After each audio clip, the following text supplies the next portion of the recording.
On the evening of September 21st, 1985, on Highway 285 outside Santa Fe, New Mexico, a 33-year-old former CIA officer named Edward Lee Howard rolls out of the passenger door of a moving Oldsmobile at 30 miles per hour and lands in the dry scrub.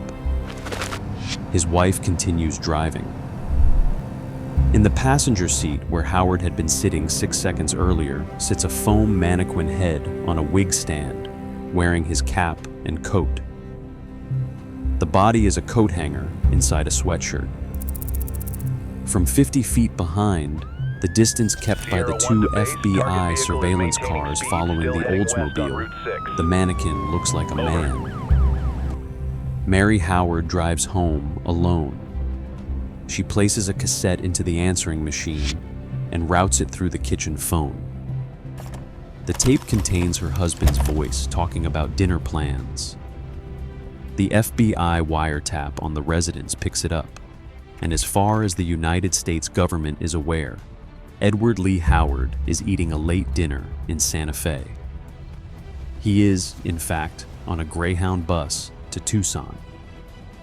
By the time the FBI realizes the man in the kitchen is a cassette and the man in the passenger seat is a coat hanger, Howard is walking through the front gate of the Soviet embassy in Helsinki, requesting political asylum. He is the first CIA officer in the history of the agency to defect to the Soviet Union. He had, by then, already done the worst damage of his life. The information he gave the KGB 6 months earlier cost the most valuable Soviet asset the CIA ever ran his life. This is the story of how that happened. The story of Edward Lee Howard. He was a Peace Corps volunteer who served in a small mountain town in Colombia. He became a USAID economist, working on loan projects in Lima. He was a CIA officer, hired to run the agency's most sensitive operations in Moscow, and he was fired before he ever set foot in Russia. He took everything the agency had taught him about how to disappear, and he used it to disappear. We will follow Howard from a coffee farm in Bucaramanga to a dacha in Zhukovka. We will sit with the polygraph examination that ended his career, and with the 18 months between his firing and his decision to contact the Soviets. We will walk through the September evening when he beat the FBI with a wig stand and a cassette tape. And at the end, we will sit with what was found at the bottom of a flight of stairs in a Moscow suburb in July 2002, and with the question that the United States government has never been able to answer about it. To understand Edward Lee Howard, you have to understand what the CIA was preparing him to do. In 1981, when the agency hired him, the most difficult intelligence environment in the world for an American case officer was Moscow. The KGB's second chief directorate, the internal counterintelligence arm, surveilled every American diplomat in the Soviet capital 24 hours a day. Every car, every meal, every meeting. CIA officers in Moscow operated under a constant assumption that they were being followed. They had to detect their followers, lose them, and conduct an operational meeting with a Soviet asset. Sometimes a brief brush pass on a dark street, sometimes a longer encounter inside a parked car without being seen. The training for this kind of work is called surveillance detection routes. It takes years. The officers who graduate from it are the most operationally skilled human beings the United States produces. Howard was one of them. He was selected for the Moscow track in 1981 because he had two things the agency rarely got together in one candidate. He spoke fluent Russian and fluent Spanish, having grown up overseas as the son of an Air Force electronics specialist, and he had a clean record. Peace Corps volunteer, USAID economist, MBA from American University. No skeletons in any file the agency could find. 2 years later, the agency would discover the skeletons it had not looked for. By then, it had taught him everything. Edward Lee Howard joins the Peace Corps in 1972. He is 21. He has just graduated cum laude from the University of Texas. The Peace Corps sends him to Bucaramanga, a coffee-producing city in the northern Colombian Andes, where he is assigned to community development with rural farmers. The work involves long bus rides, broken Spanish, mud-floored houses, and afternoons spent translating between Colombian agronomists and American funding officers. He is good at it. His Spanish becomes fluent. He learns the texture of how aid money moves through a developing country, who takes a cut at every stage, who actually does the work, where the money disappears. In Bucaramanga in 1973, he meets a fellow Peace Corps volunteer named Mary Cedarleaf. She is 22 from Minnesota. They begin a relationship. 2 years later, when their Peace Corps service ends, they return to the United States and marry in St. Paul. Howard enrolls in an MBA program at American University in Washington. By 1976, he has the degree and a job at USAID. USAID sends the Howards to Lima, Peru. He works on loan projects in the highland districts. He builds a quiet reputation as someone who understands the developing world well enough to be useful in it. In 1980, USAID returns him to Washington. Somewhere in that year, a recruiter from the Central Intelligence Agency reaches out. Howard accepts the offer from the CIA in late 1980. The agency sees in him exactly the profile its Soviet and East European division is hungriest for.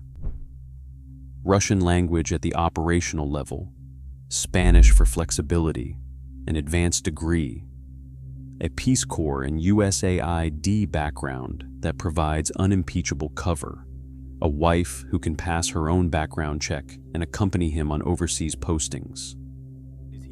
The CIA puts Howard through its career trainee program in 1981. After completion, he is selected for the Moscow operations track, the most demanding pipeline the agency runs. Officers selected for it spend 2 years inside the agency's training facility in Virginia, known to insiders as the Farm, learning surveillance detection, brush passes, dead drops, signal site activation, identification of KGB surveillance teams, and the precise tradecraft used by CIA case officers in Moscow Station. Mary Howard is trained alongside him. By the spring of 1983, Edward Howard is ready to deploy. He has spent 2 years inside the operational nervous system of one of the most secretive divisions of the United States government. He knows the names of CIA officers stationed in Moscow. He knows the streets where they conduct meetings. He knows the code names of Soviet citizens currently working as agents for the CIA. He knows, by that spring, the code name of a Soviet engineer named Adolf Tolkachev, whose intelligence on Soviet radar systems is, at that moment, the most valuable product the agency is receiving from anywhere in the world. In June 1983, weeks before Howard is scheduled to fly to Moscow, the agency administers a routine pre-deployment polygraph. He fails it. The polygraph examiner asks Howard a series of standard questions covering unauthorized contacts with foreign nationals, financial irregularities, drug use, and theft. On 3 of the questions, Howard registers significant physiological reactions. The drug use question pulls a deception indicator. Howard, when questioned again, admits to recreational drug use during his Peace Corps and USAID years that he had not disclosed on his original CIA application. By the standards of the CIA's hiring rules in 1980, it should have disqualified him in the first place. The theft question pulls a deception indicator. Howard admits during the post-polygraph interrogation that he had taken a small amount of money from training operations, undercover scenarios in which he was supposed to pick up envelopes from drop sites as a security exercise. He had, on at least one occasion, kept the cash inside the envelope, rather than reporting it. The third indicator is harder to characterize. Howard demonstrates a pattern of evasive answers about his own self-image. He is, by the evaluator's read, a man with substance abuse issues and financial impulse control issues. The agency's response is fast and final.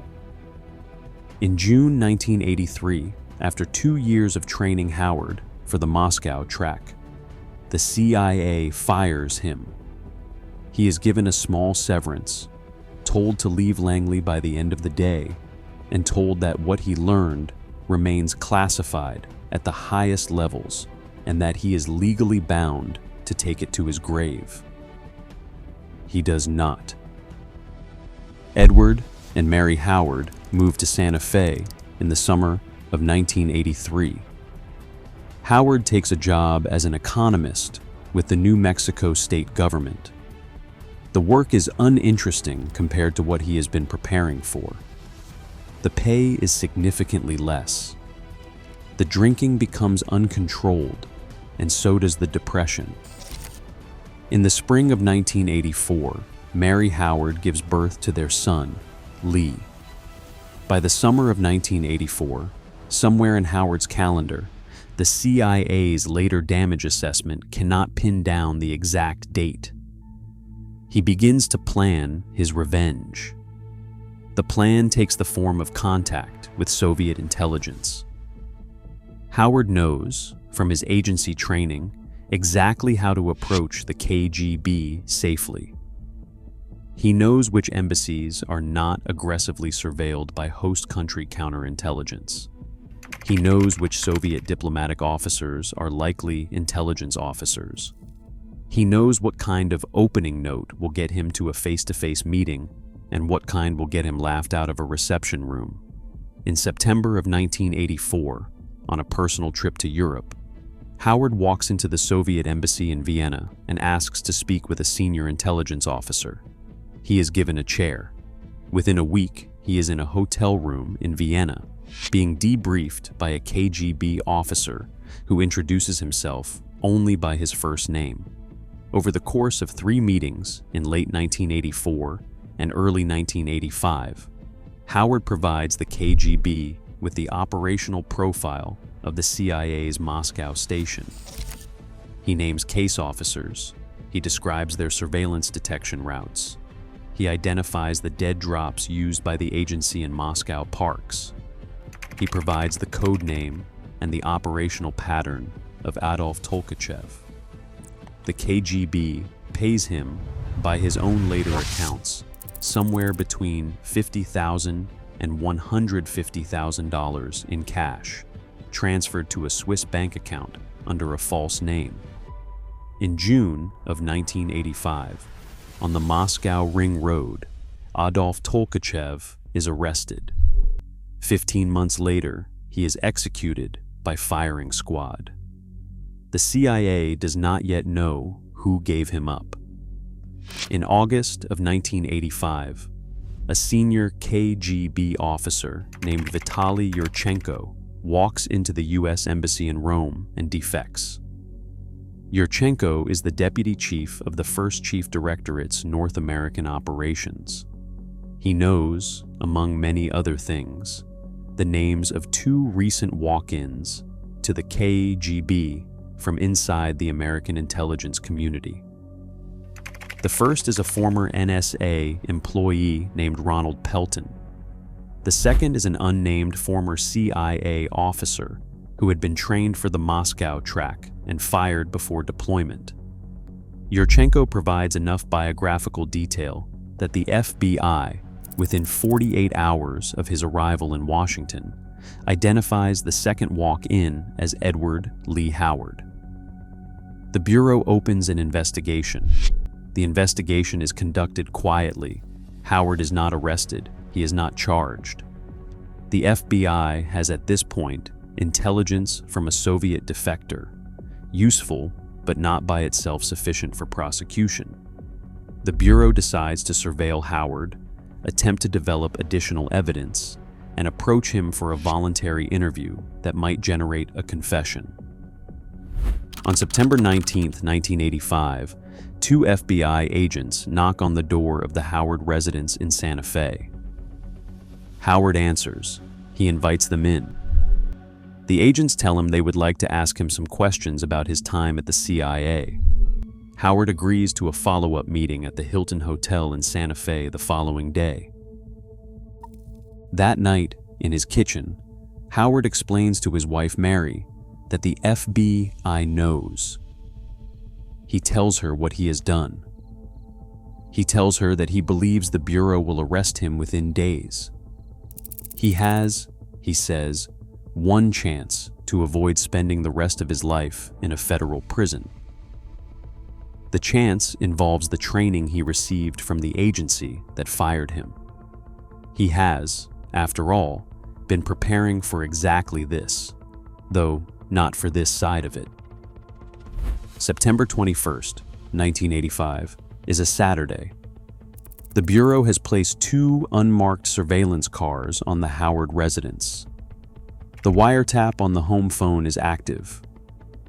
Two agents observe the property in shifts. The plan is straightforward. Keep Howard contained for the weekend and bring him in for a longer interview Monday morning. The plan assumes Howard does not know the plan. The execution requires 4 elements, prepared in the 72 hours after the FBI's first visit. First, a curve.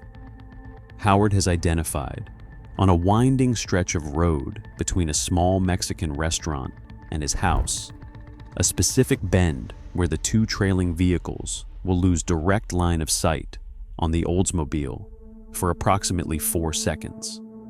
Second, a body. The foam mannequin assembly is stored on the floor of the back seat under a blanket. Mary will lift it into the passenger seat the instant her husband leaves it. Third, a voice. A cassette recorded earlier in the week of a phone conversation in his own voice about dinner plans, ready to play into the answering machine and route through the kitchen phone. Fourth, a wife. Mary will drive home alone, park in the driveway, enter the house, close the curtains, run the dishwasher, and let the wiretap record her husband eating a meal he is not eating. At approximately 7 in the evening, the Howards leave their house in the Oldsmobile. They drive to the restaurant for dinner. The surveillance cars follow at a 50-foot distance. After dinner, the Howards begin the return trip along a winding 2-lane road through the New Mexico scrub. Mary slows the car at the bend Howard has memorized. He pushes the door open at his side, drops to the asphalt at the edge of the curve, and rolls flat into the brush. She does not stop. She does not look back. From 50 feet behind, in fading dusk light, the surveillance officers see a man in the passenger seat. They follow the car home. 11 minutes later, Mary parks in the driveway and lets herself in. The deception holds for 36 hours. By the time the Bureau realizes what has happened, Howard is in Moscow. Edward Lee Howard arrives in the Soviet Union in late September 1985. He is granted political asylum. He is given a small apartment in Moscow. After approximately a year, he is moved to a larger dacha in the exclusive Moscow suburb of Zhukovka, a forested community of large wooden country houses where senior Soviet officials, including KGB generals, maintain weekend residences. He is given a stipend. He is given a Russian language teacher. He is assigned a personal handler from the First Chief Directorate. He is debriefed for years on every detail of his CIA training that the KGB had not already extracted in Vienna. The marriage does not survive the move. Mary Howard, after several years of attempting to live in Moscow with their son Lee, returns to the United States. Howard remains.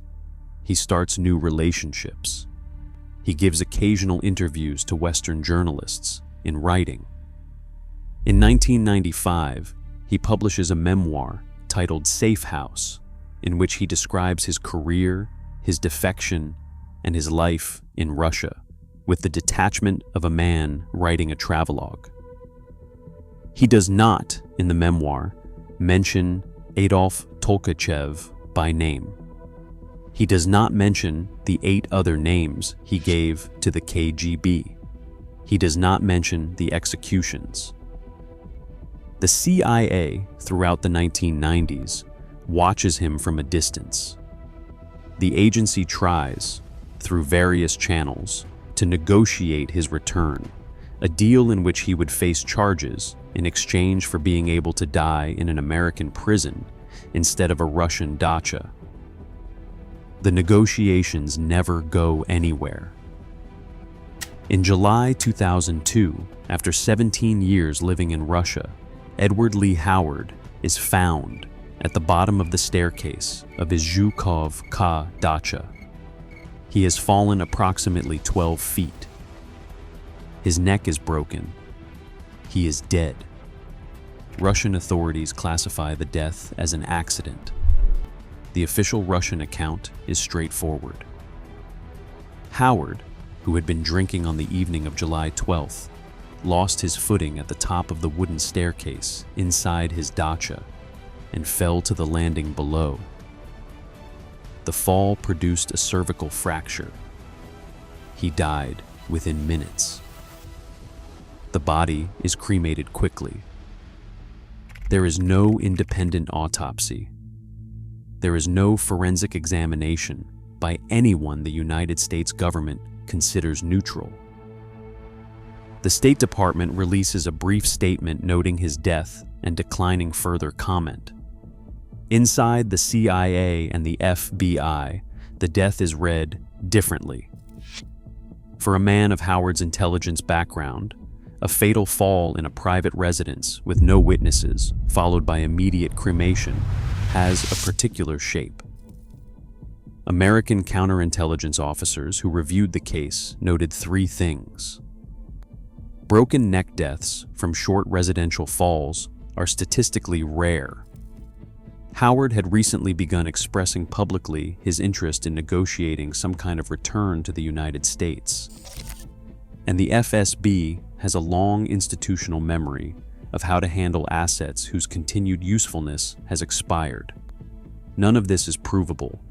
The Russian government has never released any forensic material related to Howard's death.